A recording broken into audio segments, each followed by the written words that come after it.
Goya way. Aha.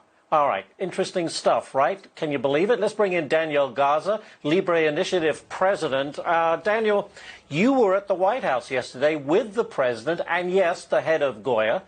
How do you respond to this pushback, this backlash against someone who merely said that he's a part of the American dream?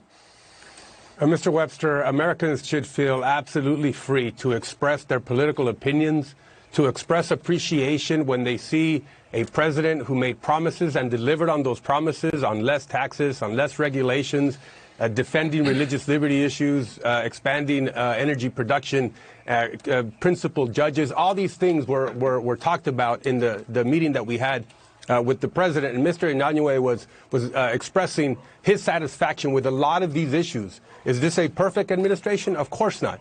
But when an elected official now then attacks a Latino-owned business, this isn't intellectual exercise. This isn't discourse. This is ideological bullying meant to stifle speech and get somebody to kowtow to their groupthink. It's unacceptable. It is indeed. And by the way, I just want to point out in our next hour, we will be speaking with Goya Foods President Garza about that boycott and other issues, so stay tuned for that. All right, Daniel, moving on. I want to talk about the Hispanic vote in the country. As of 2019, there are a little more than 60 million Hispanics living here. It is the largest minority group. And by the way, they gave Hillary Clinton quite an advantage back in 2016, beating out Trump by a 38-point margin. Wasn't even close. There are those who say they could be the key to winning in November. So the question, Daniel, how is the president trying to win them over, and is he doing a good job? Well, look, as a political observer, I can tell you that there was a lot of angst, a lot of worry, because what Latinos were hearing from media platforms on Spanish and English language was that the president had an antagonism against the Latino community. Here's the deal, though. The difference between then and now is that this president has a record of governing.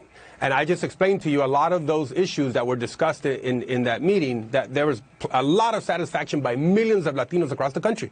As a result of those policies that have been implemented and passed and approved by the president, there has been an economic bonanza where the Latino community benefited from. There was record unemployment, there was record labor participation rates, record wage growth, there was record home ownership. So on every score, Latinos were thriving in this economy right before this recession hit, artificial recession that was imposed by government.